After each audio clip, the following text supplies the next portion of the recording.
Hello, everybody, and welcome to episode 5 of the original Mets Guys podcast. Ba-da-ba-ba music, if we have. Father, how are we doing today? I'm doing well. Doing well. Another Sunday, another Giants loss. But I don't really care about that because it was a good week to be a Met fan this week, and super stoked to see what else is coming down the pipeline. So we'll get into that tonight, whatever it is. And yeah, I don't know. I'm super stoked to do episode 5. I think the studies are that there are like millions of podcasts out there, but very few make it to episode 5. And here we are on episode 5. So we're off to a good start. Is that a real study, or did you just I pray that for your behalf. I'll have to look it up, but I think that there's like a thing like 80% of episodes don't make it to podcasts don't make it to episode 5. we're making it because of everybody that listens? So thank you guys. Yeah, don't forget to subscribe, comment, like, share, help spread the word. Let's get this going. Let's get it on a roll. All right. I'll say this. We have some things coming down the pipeline, whatever. It doesn't matter. We have some things that we're working on. This is the first time we're doing a just the two of us, father-son duo podcast without any guests. Well, that's not true. In 3 weeks. No, it's 3 weeks. In 3 weeks. Yeah, that is true. So we are looking to have some other guests join us in the future. Some perhaps with notable names. We'll see. We'll see. Well, yeah, we'll shock you if we have to. Again, Brady from Met News and Flavor Flay, obviously very notable names. But maybe we're talking a little bit more household names. We'll see. Like maybe someone that starts, initials NS, whatever. We'll see. Who knows? Anyways, this episode we are still sponsored by the amazing shoptheshirt.com. Go to shoptheshirt.com, use the code OMGPod and get 5% off your order. I believe our Shop the Shirt shirts are in the making. That's going to be really fun. We're going to draw it on live and wear it forever. All right, ready? Here we go. You have your study up? I got it. It's not really so great, but most podcasts, so over 50% of podcasts, don't make it past 7 episodes. Oh, between 50 to 75% of podcasts fail to launch 3. Oh. So we are in the majority of podcasts, or we're in the minority of podcasts that are out there that are made it to episode 5. So, and on our backs. Alrighty. So how about we jump right into this episode? What do you say? I'm down. Alrighty, let's do it. Okay, so this week was a great week to be a Met fan, right? Between the Soto signing and the announcing of David Wright's jersey retirement and David Wright's induction into the Mets Hall of Fame. Awesome. First of all, awesome. What are your thoughts? Well, he's my number 1 Met of all time. I'm surprised it took this long. I guess Steve wanted to honor some of the past members of the of the franchise. Getting Cruz his number retired, getting Doc, Darryl, Keith, getting their numbers up in the rafters. Mike Piazza, was he before or after? I don't remember. Was Mike Piazza before Kuzman? He was before Steve came in. Yeah. Right? Okay. So I guess he needed to get those numbers up. In my opinion, I don't know if Keith number belongs up there. I know I may be in the minority because if you're gonna put Keith, then maybe you gotta put Gary Carter. I love you, Keith. Keith, we love you very, very much. Yes. Don't leave the SNY broadcast, please. Never. Please. Never. No, and maybe that's why his numbers up there, because he's such a fabric of the franchise because of his radio career afterwards. So I think that all those guys, I guess Steve felt the need to get those guys up in the rafters, and now we're going to honor David Wright with his number retirement, and well deserved. If it wasn't for injuries, he would be a Hall of Famer. He'd be in the Hall of Fame already, first ballot. But he got injured, and it derailed his career, and he couldn't put it all together. But you think about what he did. He hit the first home run. Did you know this, Azrael? He hit the first home run in Citi Field history. I didn't know this. First Met home run. I did know. I know. Listen. So we speak about David Wright. Back in our Hall of Fame episode with Brady from Met News, right? David Wright was a discussion in our very first episode. David Wright was a discussion. So now we both know that Derek Jeter's in the Hall of Fame, right? What? You know this. I know this. Now, I want to walk you through some of for the first 10 years of their career, right before David Wright got spinal stenosis. Stenosis. That is it. All right. So let me do this. David Wright career WAR 48.6. Very good, right? Derek Jeter 48.5. All right. You go to games played appearances and hits. Derek Jeter's leading in all those games only by less than 20. Plate appearances by not so much. And hits also a season worth of hits. You go to home runs. David Wright, 230. Derek Jeter, 169. You go to RBIs. David Wright, 939. Derek Jeter, 763. Stolen bases. David Wright, 191. Derek Jeter, 215. Derek Jeter was just faster than David Wright. It's okay. You go to batting average. Derek Jeter, 314. David Wright trailing only by a little bit at 298. You go to slugging percentage. David Wright, 494. Derek Jeter, 461. You go to OPS. David Wright, 871. Derek Jeter, 847. OPS plus 134 for David Wright and 121 for Derek Jeter. Now tell me, do you think he's not a Hall of Famer? So again, I think that David Wright is deserving of the Hall of Fame. Let me cut you off right there. 7-time All-Star to Derek Jeter, 6. 2-time Gold Glove winner to Derek Jeter's also 2. 2-time Silver Slugger winner, Silver Slugger to Derek Jeter's 0. Again, do you still think he's not a Hall of Famer? So I still don't think he ends up in the Hall of Fame. Right? I still don't think he ends up in the Hall of Fame. He's going to go the same way as Don Mattingly went. Don Mattingly had a great career that got derailed by injury. Derek Jeter, I have a lot of respect for him. And I don't have respect for a lot of people wearing pinstripes. The Navy pinstripes. I have a lot of respect for Derek Jeter. He, in my opinion, is one of the best baseball players to ever play the game. No, you're wrong. Derek Jeter is one of the most overrated baseball players to ever play the game. I don't think so.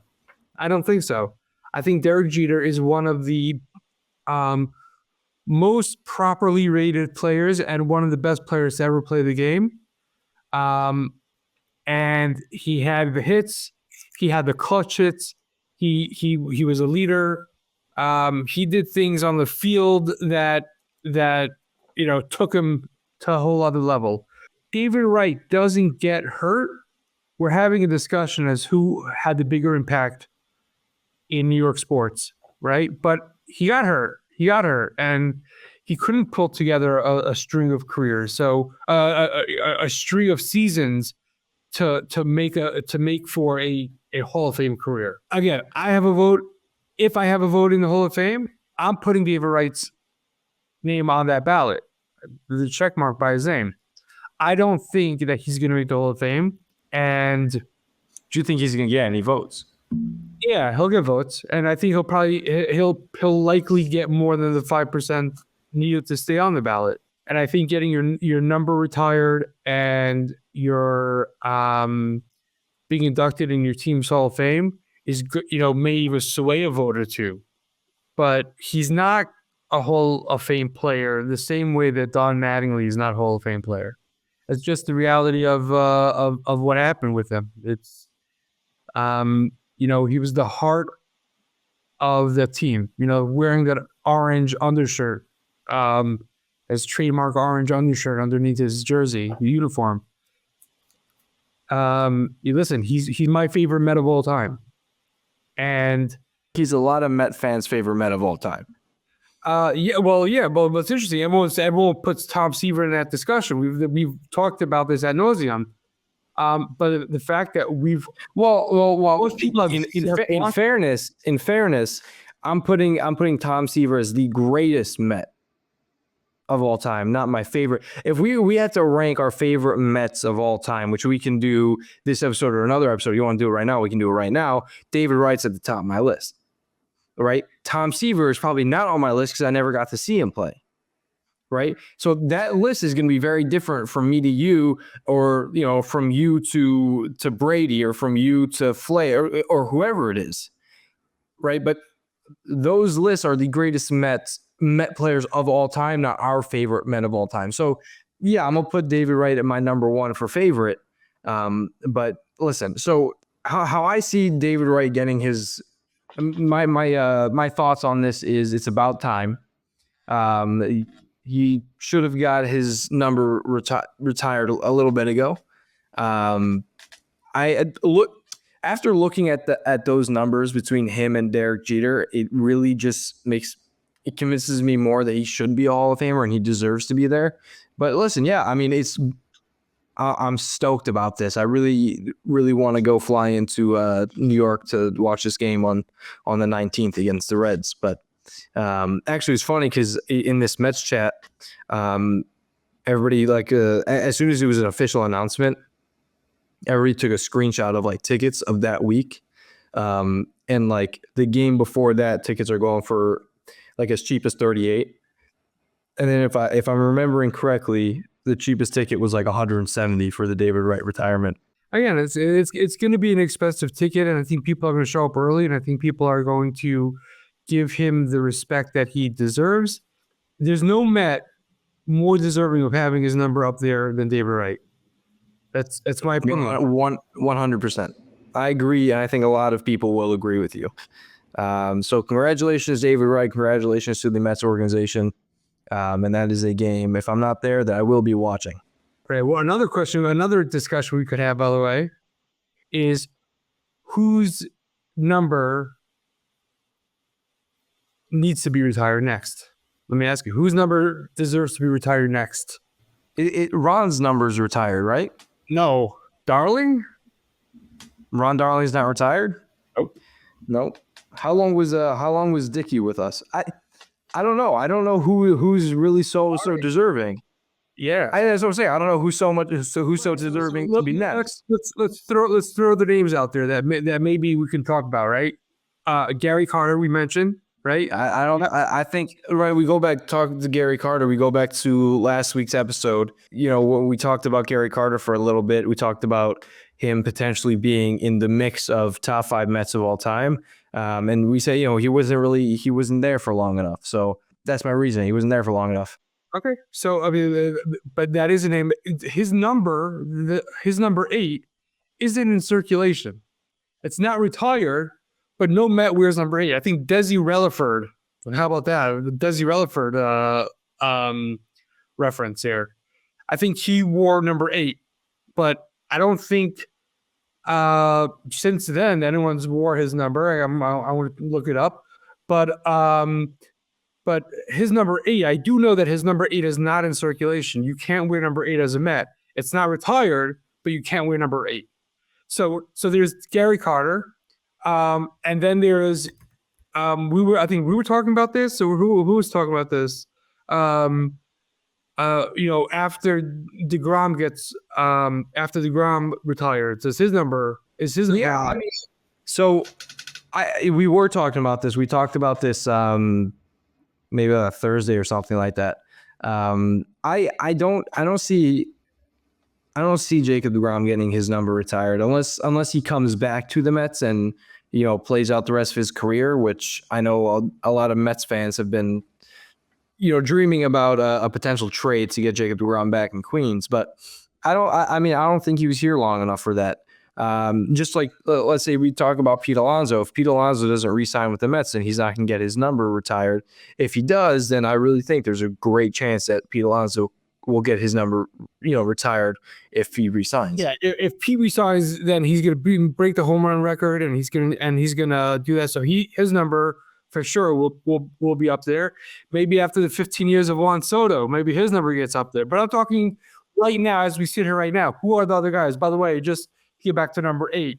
There have been 6 guys that have worn number 8 since Gary Carter, but one was Carlos Baegra, who he was an all-star when the Mets got him, and that was his number. So I guess they gave it to him. The two other guys that wore his number, Cookie Rojas and Matt Galante. I believe Matt Galante was a coach, a base coach. So they weren't players. But yeah, Desi Relaford was the last player to wear number 8. That was in 2001. Matt Galante wore his number in 2000 and 2002. And since then, we're talking about 22 years now, 23 years by next season. No one's worn number 8. Yeah, I mean, you can have his number frozen or you can have his number now in circulation. I just don't think he's done enough or been around long enough for the Mets to retire his number. Yeah, it's 4 years. He played for the Mets for 4 years. That's hard. But he won championship in '86. Him coming over to the Mets was but winning one championship. Winning one championship doesn't mean you get your number retired. It did for Casey Stengel. Right, it did for Tom Seaver. Yeah, but there's a difference. There's a difference. You have Tom Seaver. How long did Tom Seaver play for the Mets? Tom Seaver played. He played a long time for the Mets. He played somewhere between the 6 and 8 seasons with the Mets. Tom Seaver much more. It was over 10 years. There's a difference. You have a guy come over for 4 years when you won championship and leaves. That doesn't make you, a Mets Hall of Famer. Granted, that's probably not going to make you a Hall of Famer for any ball club out there. So, unless maybe it's like the Rockies. Yeah, I don't know exactly how many years, but he was with the Mets for a long time. He was with the Mets for a long time. Right. Here's another name, Jose Reyes. That's an interesting one. Brady had him in his top 5 Mets of all time. I don't see it. I don't. No, I don't see it. You know who might be interesting, by the way, only because of I'm trying to remember Johan Santana for that one the first no-hitter in Mets history. Just for that, he gets number retired. Just for that, bringing some on a Friday night, right? Yeah, no. So he pitched 12 years for the Mets, Tom Seaver. 12 years for the Mets. 12 years with one championship and 4 years for one championship. Obviously, the guy with the retired number. My guy. That's something. Yeah. I don't think Jose Reyes gets his number retired. I think he's, in the maybe at some point they put him in the Mets Hall of Fame, but he doesn't get his number retired. I don't know. I don't know if there's another guy out there that. I don't know if there's a next up. I think there's a couple current guys right now that you really can talk about at their end of right. You can talk about maybe Juan Soto at the end of his 15 years. We actually obviously have to see him play. Francisco Lindor after he finishes out his contract with the Mets. Pete Alonso, if he resigns, those are the type of guys who those are the type of guys who could get their numbers up in the rafters. You name dropped Patrick Mazeika last week, right? Let's get his number 76 retired. I would love it. There's nobody more than I love than Patrick Maziga. Whenever I'm like scrolling on TikTok or if I'm scrolling on Twitter and I see drop a random MLB player, I always use Patrick Maziga. Yeah. And I think I spell his name different, his last name different every single time because I don't think you're allowed to spell his name correctly. That's one. And I think you have to spell it differently every time because that has to be the rule because there's no way you know how to spell Maziga unless you are Patrick Maziga. And his parents. And his parents. Right. And kids and wife if he has. All right, so let's move on unless you have another name to shoot at me.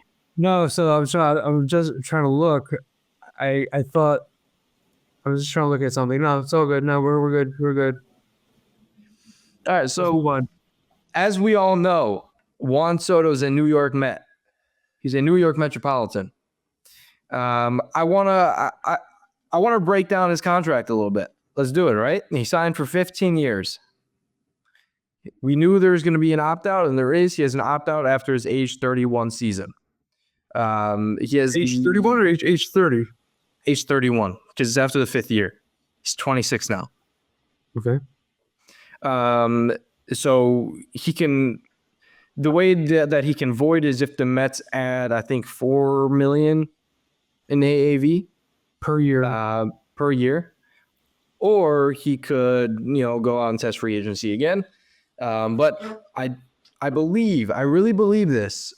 In those 5 years, the Mets win the World Series twice. Okay. I believe it. I do. I really, really believe it. You gotta believe. Soto got paid $765 million, the largest contract in professional sports history.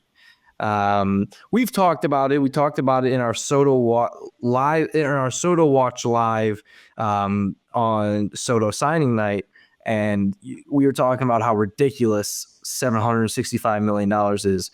But when your owner is Steve Cohn, I don't care. He's not holding us back, and I don't think Steve Cohn cares. Obviously, I saw something. On like Twitter, I'm gonna botch. Don't quote me on this. $765 million, the largest contract in sports history. We talked about this on the Soto Live during the Soto Watch Live. We said $765 million is ridiculous, but I don't care when your owner Steve Cohn, and I don't think Steve Cohn cares himself. I actually saw this kind of comparison to if Steve Cohn's money was my money or your money, the relevance, right? So $765 million is equivalent to $100,000 for Steve Cohn. So $100,000 is a lot of money. It's a lot of money. It's a lot of money. But talking general relevance to Steve Cohn's 21.1 or whatever it is billion dollars, I really don't think he can care. So besides the fact that you are a very, very happy camper and that I'm a very, very happy camper, what are your thoughts on the Soto contract? Okay, so first of all, let me be clear, right? First things first. A baseball player does not deserve to be making that much money, right? Obviously, the market said that he should get that money. Someone bought Freddie Freeman's Grand Slam ball today for $1.5 million. Somebody bought the dropped Aaron Judge ball for like $200-something thousand, unless I'm completely botching that. If people are gonna buy it and then sell it, right, and get the money, right? That's how America works, right? We were able to do that. But let's just be clear that a baseball player doesn't deserve that money when you think about what our first responders and what our teachers are getting paid, right? That's first and foremost. It's laughable. So I need to say that because it's just laughable. Good for Juan Soto, good for his family, good for putting in for all the work that he did to earn that money. You know what? Me and you, we don't have that God-given talent, And there are people that have that God-given talent and didn't work as hard as Juan Soto did to get to where he is. So good for him. Good for his family. Good for his community that's going to benefit from it. Good for Scott Boras, sorry, for getting that money for him. And Steve Cohen, he's already made close to $250 million off of the Juan Soto signing already. So he's gonna make his money back. Let's not be worried about that. You said that Juan Soto and the Mets are gonna win a championship, at least 2 championships within the first 5 years. If that happens, which I don't think you're crazy for saying that, if that happens and he opts out, Steve Cohen will say bye-bye, right? Bye-bye, right? Because at that point, you don't need Juan Soto anymore to win you the championship. You got 2. You're going to want more money, get it elsewhere. Hopefully at that point we have Drew Gilbert and Jet Williams and all the other guys, Solidified young stars. Clifford, right? And other guys that, between now and then are going to come up and be an impact. And Juan Soto, let him tell off the rest of his baseball career elsewhere. Good for him. Thank you for winning us a World Series or 2, and goodbye, right? So I don't think, I think that's what's going to happen. I don't think they'll up it.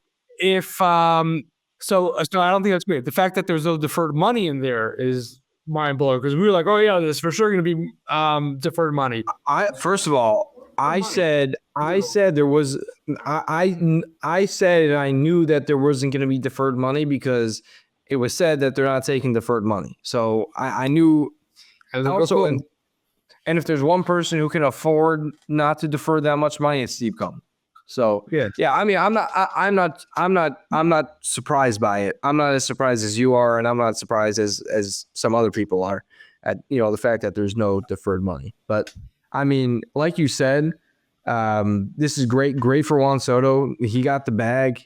I mean, his grandkids, his kids won't really have to work. I think like this right now, the Powerball is less than Juan Soto's. It wants this on here. Fits on your contract. It's crazy. $740 million right now. I want Soto scooped up 765, which is nuts. But hey, listen, the Mets aren't done. The Mets are not done, and they still have more work to do this offseason. And Juan Soto is just a way to tell New York that the Mets are the new team in New York. So actually, I want to ask you this. Let's say the Mets are done, which me and you both know they're not. They're not, right? Okay. Let's say they are, right? You take this current team that we have with added Juan Soto. Do you think we're a championship level team right now? No. Simple as that. No.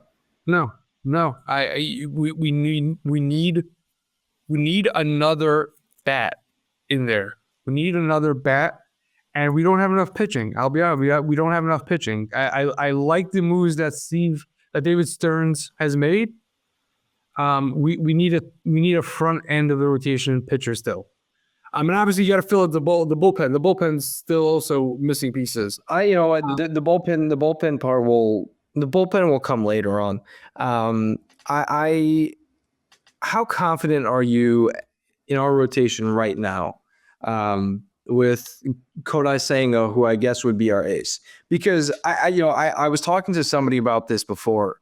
Kodai Senga is ace material, right? Granted, we haven't seen him pitch for a year, and we can't blame Kodai Senga. We threw him into the fire, right? He all his kinks out. He worked all his kinks out in the NLCS. I mean, let's see. His second start of the season was in the NLDS against the Phillies, right? Was it? NLCS? Yeah, sure. Or maybe his third start of the season. My brain is so occupied on this whole Juan Soto thing that I forgot when he made So his second start of the season, or I believe was in the NLDS against the Phillies, and he did really well. He gave up that leadoff home run to Kyle Schwarber, and then that was that. He, right, used the Phillies as a rehab assignment. And then for a second rehab assignment against the Dodgers in the NLCS, he got shelled. But what do you expect? The guy hasn't pitched in a calendar year. So, right, we're going to see a healthy Kodai Senga come back who, is our ace, right? Now you have our number 2 guy right now would be David Peterson. We've only seen one good year out of him, right? There still could be questions there. Now our number 3 to 5 is very, very questionable. Like Clay Holmes, Frankie Montas, Tyler McGill, and Paul Blackburn. So, I also saw today that the Mets are showing heavy interest in Griffin Canning. What good does that do? Well, you're going to add another 4.5 ERA guy to the team? It got to a point where, listen, I know David Stern has an eye for pitching talent, and the Mets are a pitching lab, but you need to bring a guy who everybody knows is good. Is good. A guy like Walker Buehler, right? Jack Flaherty, for all I care. But you got to bring somebody like at this point. Stop with your science projects and bring in a guy who can play. So let me ask you: if Sean Manaea is that guy that they bring in, are you happy? Is that enough for you? Not really. Although, because I'll tell you why, he's going into his age 33 season. He just figured it out, right? So that's not true. I gotta pull up his stats. Sean Manaea didn't just figure it out. He was. This was his best. This was his best year by far. Yes. He didn't just figure it out. He did just figure it out. He pitched really, really well. I saw him when he was pitching with the A's, and I kept an eye on him because I felt like what he was doing was really good. And I want to pull it up over here. And he did pitch really well for the A's, and then he started to flounder, as he moved on. Let me pull it up. Here we go. 2000 and I'll just his ERAs, right? 2016, 386. 2018, 359. 39. So, and then he left the A's, joined the Padres, and it was almost a 5 ERA. Then joined the Giants, it was almost a 4.5 ERA. Then joined the Mets, and it was 3.5. So he did have a season with the A's where he was 4.5 and 4.3. So his stuff, but that 4.5, he was injured that year also. So okay, but you can't tell me a 4.5 ERA is good. You can't tell me that. You can't tell me that a 4.5 ERA is a winning ball club. So what's your point? My point is that he had shown the ability to pitch well. He had a couple of seasons that were terrible. His last 2 seasons before the Mets, when he was with the Giants and the Padres, were terrible. But he had great seasons with the A's. He had solid seasons. Whip of 119, a whip of 108. He had a great season. Now, are you gonna be confident in bringing in a 33-year-old guy on a 3 to 5 year contract? It won't be a 5-year contract. Maybe it'll be a 3-year contract, right? No. So the question is Sean Manaea enough? Right, that's the question. And I think I don't think so. I really don't. Bring in Sean Manaea, they still need to bring in Walker Buehler. If they go after Corbin Burns, if they get Corbin Burns, which it doesn't look like they are, right? So that's a guy with a track record who's really had several good seasons, Cy Young type seasons. Right, but everybody already knows how I don't want Corbin Burns. So right, here's how I saw game-changing pitcher. That's a game-changing pitcher. Oh, okay, for sure to lefties. But here's my thought. Here's my thought. You have to go right now, tonight. you're calling up who's Walker. Do you know who Walker Bueller's agent is? Is it Scott also? I'm not sure. Whoever it is, doesn't really matter. Call him up, say, hey, we're getting a deal done right now, right this second. Here's whatever it is, 3 years, 50 million, opt out after the first. You need to go get somebody right now. Mets fans are on edge, right? We understand that, everything takes time, but the last signing that we had was was a whole week ago on Sunday. So, we're all getting restless. We need something to happen. We need movement, especially in the pitching department. Now, I do think that Pete Alonso is going to re-sign with the Mets before we do get any pitching. But here's my thought. You go right now and you sign Walker Buehler, and that makes me confident, right? You give an offer to Sean Manaea, a 2-year deal with an option for a third. Who's an option? Yeah, a club option. He doesn't take it. A player option, whatever. I don't care. A mutual option. I don't care. And then you go in hard on Roki Sasaki. He's been a player I've been wanting to talk about.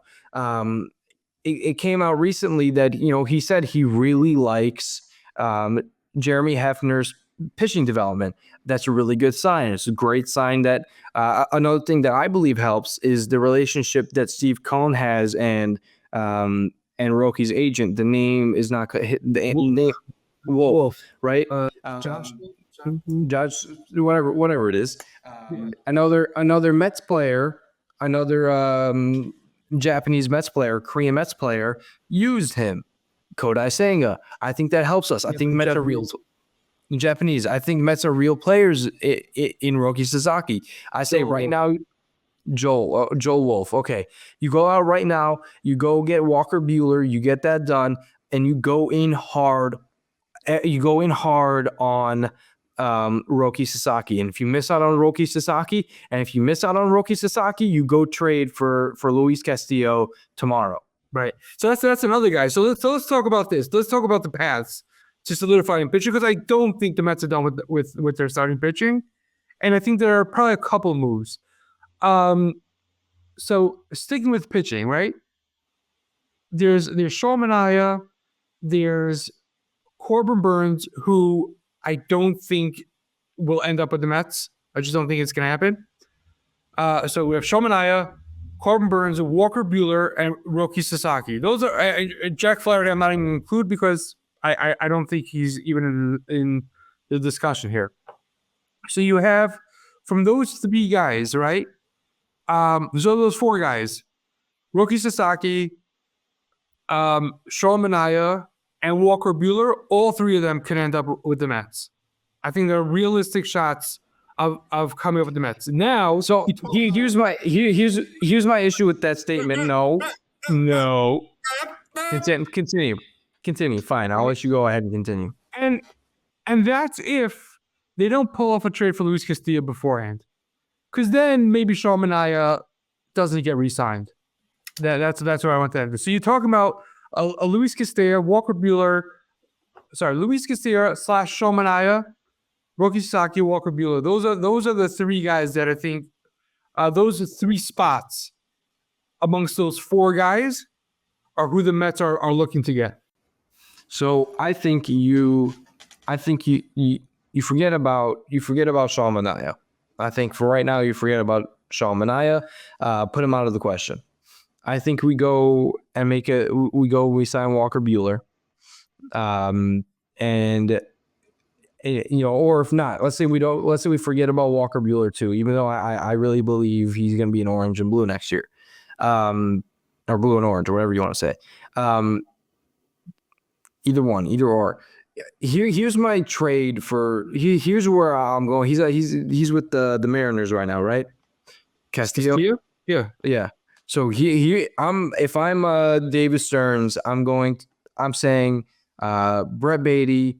I'm going Brett Beatty, Starling Marte with cash, and Acuna, and maybe another, and then like a pitching prospect. Another pitching prospect, whether that's whether that's McLean or whether that's Josh Tong, who Jonah Tong, who you've been wanting to trade, and every single mock trade that you had, and you've gotten yelled at many times, multiple times. Because I think highly of him. I think he's definitely trade piece, that's for sure. You're gonna have to give up something to get something. So I you can even for this proposal that I have, you can put in McLean and Baez, right? Because I not only do I want Castillo, but I want international free agent money from them too. So right, you give him a nice little package. You get Castillo, who's middle to back end starter, and in the Mets on the Mets rotation. Oh right, he'd be the East right now. He's number 2, right? Or one. Right, that's right. That's why you got to give up. We're gonna have to give up a lot, right? You go Marte, you get in the cash to pay Marte, or you just say, hey, we'll take Marte's contract because again, it doesn't really affect us so much.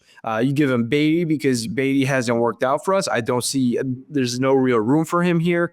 You give up Acuna just because I don't really see space. I like Mauricio better than him. I think Mauricio is the future at second base. And if it's not Mauricio, then it's Jet Williams. I don't think it's Acuna. Right. And then you give up Tong and McLean. So you give up 5 guys. You get Castillo, a good pitcher, and you get international money to go all in on Roki Sasaki. Yeah, so there are many ways to do it, but I think you're going to have, at the end of this offseason, for your pitching, you're going to have to get guys that are, first of all, okay, ADD moment, by the way. ADD moment, total ADD moment. Gil Hodges won the World Series in '69 for the Mets, not Casey Stengel. All right, Casey Stengel was Casey Stengel was the first manager, right, and then Gil Hodges. I was thinking Yogi Berra, but I know he was there. But like, Gil Hodges is the one who won the '69 World Series with the Mets, right? And his numbers retired. Okay, anyway, let's get back to this. Well, yeah, that's a complete another ADD moment right there. Brought to you by shottheshirt.com. Anyway. You're gonna have to. This offseason is gonna require getting that group of guys, right? Whether it's Sean Manaea, Walker Buehler, Roki Sasaki, Luis Castillo, you're gonna have to get a number of those guys. At the end of the day, I'll be honest with you, I don't think the Mets get Roki Sasaki. And he's not gonna sign until there's a date in January. I forgot when it was, when the international pool money resets. Yeah. He's January 15th. January 15th. He's going to wait until then, so his options are open. I think the Mets are in play for him, but I don't think he's going to get him. I don't think they're going to get him. Yeah, I mean, I think there's definitely options for him. Like, he's got a lot of options. It's come out that he doesn't want to be in that big market, so maybe New York's not the best place for him. But I think what helps him is the fact that he really likes. What helps the Mets case is that he really likes Hef's pitching development program, and the relationship that Steve Cohen and Joel Wolf has. There's a lot of options for him. We'll say that. He's got 30 teams that are going to be going all in for him. So he has options. I just think the Mets are real players in it.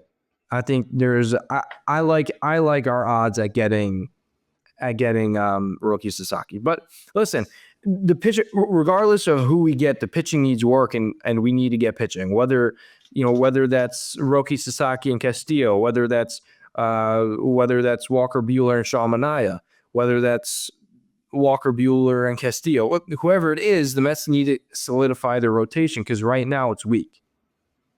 You're not going to have a winning ball club with this rotation, especially with all the question marks there is, right? We know Kodai Senga is going to do well coming back from injury. I'm not worried about Kodai Senga. David Peterson, I don't know what he's got. He'll do well. He'll do well. But I sure hope so. That's it. That's it, right? You got Clay Holmes, right? He's about to be thrown into starting for the first time, right? You got Paul Blackburn, who's always been questionable. And then you have Frankie Montas, who's coming off one of the worst seasons of his career. So there's a lot of questions. The Mets need to make a move, but as the Mets need to make a move, we need to move on. So you know what? We need to have a deep conversation about Pete Alonso. Listen, I've seen a lot of people say, let's skip on Pete Alonso and go all in for Vlad next year. My response to that is, why don't you re-sign Pete and still go all in on Vlad Guerrero Jr. next year? But you know what my response is? Shut up. Resign Pete and shut up. Like, I don't want to hear you go, just forget Pete. I'm telling you, Pete is an integral part of this franchise, and he's such a plug. Listen, he's, is he, do I think the world of him? I think very highly of him. And I think he's such a core, integral part of this franchise, this team, that I think having him leave would not be good for the team. And they need a bopper. The Mets need a bopper. They've never had a bopper. I'm telling you, in all the years of the Mets franchise from 1962 till now, they've never had a bopper like Pete Morgan Alonso. There you go. Nailed his name. Listen, right? I want to say this. I also want to say, I want to say this. To everybody saying he's declining, shut up. Shut your mouth. Everybody has a bad season, right? Everybody has a bad season. And Pete didn't have a bad season. He had a bad Pete Alonso season. To Pete Alonso standards, he had a bad season. This was not a bad season, right? You put his numbers on Brandon Nimmo, and Brandon Nimmo is now the greatest player. Is the best player on the Mets last year. Listen, all I'm saying is Pete Alonso did not have a bad year, right? He's not declining. Relax. Give him his 5 years. Now, I want to show you this where Pete Alonso ranks in the major leagues in 3 categories since his debut in 2019. 226 home runs, second in the MLB. 586 RBIs. 586 RBIs, first in the MLB. 375 extra base hits, sixth in the MLB. Why do you not want him back? You guys don't make sense. Listen, you want Vlad, I get it. He's younger. He's probably a better hitter, all-around hitter than Pete Alonso. He might be a better fielder, but it doesn't make sense. You have Pete Alonso at 93% scoop rate this year, the best in the MLB. So don't tell me he's a bad fielder, right? Listen, you have to re-sign Pete if you want the Mets to win. If you want the Mets to win those 2 World Series in the next 5 years, right? In the 5 years before Juan Soto's opt-out, Pete Alonso is a must-have on this team. Otherwise, we're not winning those 2 World Series. Pete Alonso needs to be back. Here's my concern. Is that the Mets are going to make him a solid offer, right? He's going to hold out to see what else he can get. And at some point, the Mets are going to have to pivot, and at that point, they may, right? They may pivot, and then they move on from him, right? That's what happened. That's what happened with Freddie Freeman and the Braves, right? Is that the Braves pivoted. Now the Braves, being a disgusting franchise that they are, I don't know if that was them. Someone didn't give Freddie Freeman the offer that the Braves had for them, or I forgot the whole deal over there because the Braves, I don't really pay attention to them. But my concern is that at some point, Pete is going to, try to hold off a little bit, try to see if he can get some more money while there are still players in the market, whether the other team in New York, the Cubs are going to move Cody Bellinger. And I think that's going to open up a door That certainly keeps the door open at first base for them. Houston, You look rid of Kyle Tucker. You look at it, money.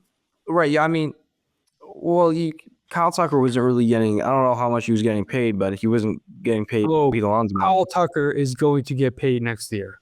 Oh, 100%. He's the quietest superstar in the MLB. Right, and that's what I'm saying. I think that Houston's Right, they saved money. Okay, I get what you're saying there. Yeah. So what I'm saying is that there are going to be certain things that they're going to go, and the question is, are the Mets just going to pivot? Listen, I don't think the Mets have to pivot. I think I talked about this. We talked about this before. I mentioned it before. Ryan Clifford can play first base, right? So worst case scenario. You're shaking your head because questions about it. He's never played. You're saying hold off, don't make a move. Right. Worst case scenario, you have Ryan Clifford who can come in and play first base. Yeah. I'm saying the biggest mistake the Mets can make right now is pivot off Pete Alonso, because there's no first baseman in the market right now as good as Pete Alonso. And if he needs $200 million, give him $200 million. Yeah, but here's the thing: he's not worth $200 million. That's a fair market, right? Juan Soto is not worth nowhere near 750. Juan Soto max is worth 500. No, but the thing is that Juan Soto had a deal for 760. I don't think Pete Alonso has a deal for 185 or 190. That 200 needs to be the mark. It's gonna be somewhere in. Let me stop you right there. Willy Adames got signed for $182 million. Pete Alonso is a lot better than Willy Adames. Max Fried signed for $180 million, $181 million. $218 million. 218. Pete Alonso is better than Max Fried. That's a different. Listen, Juan Soto got paid $750 million. What? $765 million. Whether he's worth it, whether Pete is worth it or not. The market. I get it, but the market wasn't $218 million for Max Fried. You're not going to tell me so. You're not going to tell me for a pitcher who hasn't played a full season in 4 years is worth $218 million. You're not going to tell me.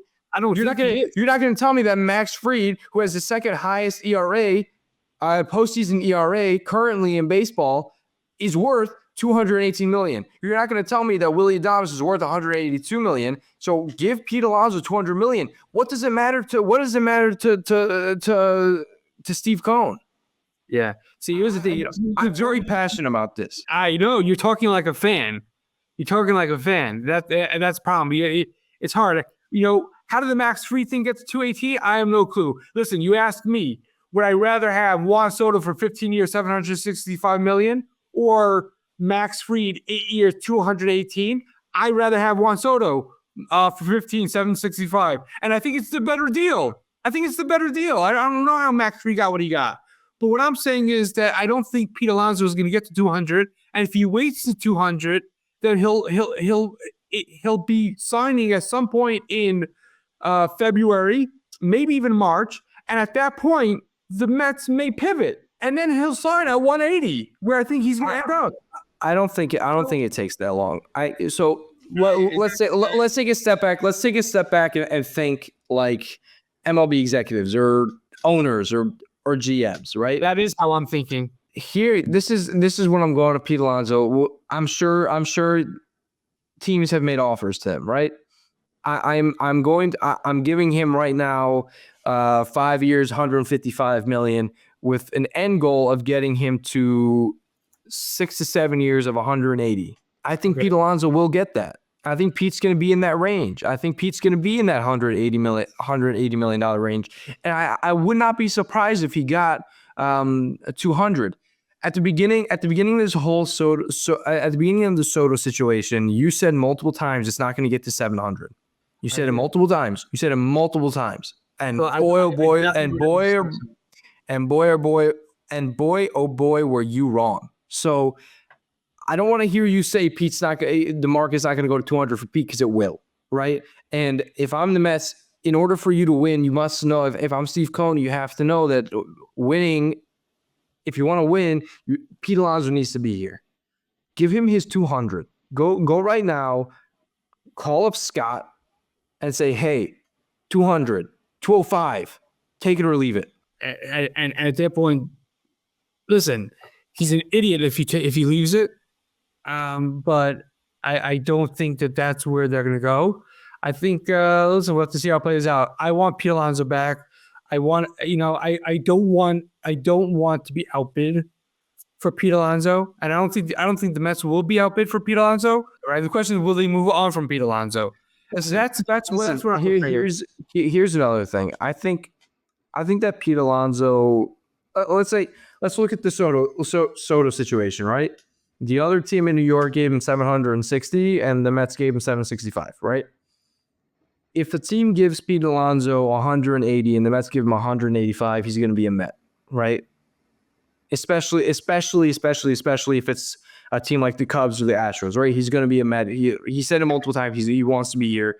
He loves it here. He loves the fans. So I'm not worried about if we are overbid. It's what I'm worried about. How much is he willing? How much more is he willing to take to leave us than stay with us? Right? Is that 10 million? Is that 15 million? Is that 20 million? What's that number for him? Yeah. So again, I think that at the end of the day, he's also looking to get his payday, and I don't think I think the Mets have their place as to where they evaluate him, and they want to make it work. And the question is, will it happen, or will he hold out, and then the Mets are going to pivot? That's what I'm saying. If I had to guess, I think Pete will sign or resign within a week or two after Christmas. That's my uneducated guess or educated guess, whatever you want to say. Yeah, I think at the end of the day he's going to sign. He's going to sign somewhere in the between 185 190 at the end of the day. I think that's where he gets. Time will tell. Before we end it here, I want to do a quick little post-winter meeting free agent predictions. I've got some players that we talked about at the beginning of free agency, and I'm going to bring them back, and I'm going to ask you and see where you think they're going to go. So originally, I said Alex Bregman was going to be in the other side of town. Where do you think Alex Bregman's going to end up now? I think he stays in Houston. Do you have an idea of what he's going to get? I think he'll probably get somewhere in the 165 over. How old is he now again? He's 30 something. He's in his 30s. Yeah. Somewhere like 165, 180. I don't know. I'm not really sure about what he's going to pull in. But all right. So then let's move on. Yeah. Let's move on. He has two options here, or three options here. You go to you stay in Houston, or you get hated at a team in a new team. It's one of the two. You stay in Houston and you're still loved, or you go to another team and you're hated by everybody. Christian Walker, who I also said was going to go to the other team in New York, and I still believe he's going to go there. Where do you think Christian Walker's going to end up? I think he ends up there, unless they make a move now for Cody Bellinger. Now that they let out on Juan Soto, and yeah, but I think if they make a move for Soto, if they make a move for Bellinger, I think Bellinger will be out in the outfield, patrolling center. So I think that still leaves room for Christian Walker to be on the other side of town. Yeah, it could be, but I think that if I had to guess, listen, I definitely think that Christian Walker is a good fit over there, but I could see a possibility where they go after Cody Bellinger instead, and put him either in the outfield, see maybe what happens with Christian Walker, Pete Alonso, and somebody else I was thinking about before for first base for them. Or they get another outfielder, they bring in a Teoscar, they bring in a Santander, and they put Bellinger at first. Yeah, I mean that brings up our next player. Okay, Anthony Santander. I said that he's going to go to the Blue Jays, and now I think he's going to go to the Reds. The Reds. You think the Reds? Not the Reds, the Red Sox. Gosh. That sucks. The Red Sox. Yeah. Just because of how aggressive they were in the Soto bidding, I think I think they're going to go hard for it. I think they're really trying to put together a winning ball club. As you saw, they went and got Garrett Crochet. So I think they'd be willing to overpay by a lot to get Santo there. Yeah. So I don't know. I think I said the Royals as a possibility for Santander. You did, yes. I think I think there's one of these big outfielders are going to end up in Kansas City. And you're right. I think that the Red Sox have been a lot more aggressive than I anticipated them being in the beginning. Especially now you got Crochet. I can see Santander there. If not in Kansas City, and I'm yeah. So I'll stick with that. I'm gonna stick with Kansas City and Stick by it. and maybe Boston. All right. So our last one, Teoscar Hernandez. Where do we think Teoscar Hernandez is going? We originally said that he was going to re-sign. We both agreed on it. And now I think it's going to be a bidding war for him between the Dodgers, the other team in New York, and the Red Sox. I think out of the big outfielders that are left, Teo Hernandez is the best one out there.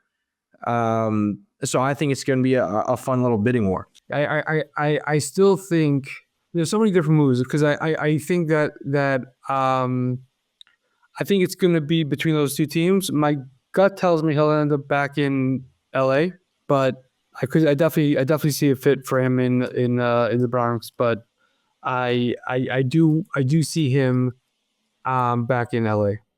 And that wraps it up. I mean, LA's a good fit for him. LA's a good fit for him. So I wouldn't be surprised if he signs there. I also wouldn't be surprised if he takes a lesser deal to be there. But that wraps it up for episode 5. Listen, this is exciting stuff. Listen, Met fans, loyal listeners of the original Mets Guys podcast, and Mets fans across the world. It's a good time to be a Mets. The Mets are not done. David Stearns is not done. Steve Cohen is not done. And we, the magnificent father-son duo of the original Mets Guys podcast, we're not done. We're just getting started. Don't forget to subscribe, hit the notification button, comment, like, YouTube, Spotify, Instagram, TikTok, and maybe somewhere else that I don't even know we exist. But as of now, that is it. I'm currently trying to find out a way to get our podcast onto Apple Music because I know that's been a big request for you guys. For you guys to, I have seen that apparently you have to pay to put your things on there. So I'm looking to see if there's a way. If I do have to pay, then see if there's a way to pay and get the podcast out on all listening platforms. And not just pay to get on one.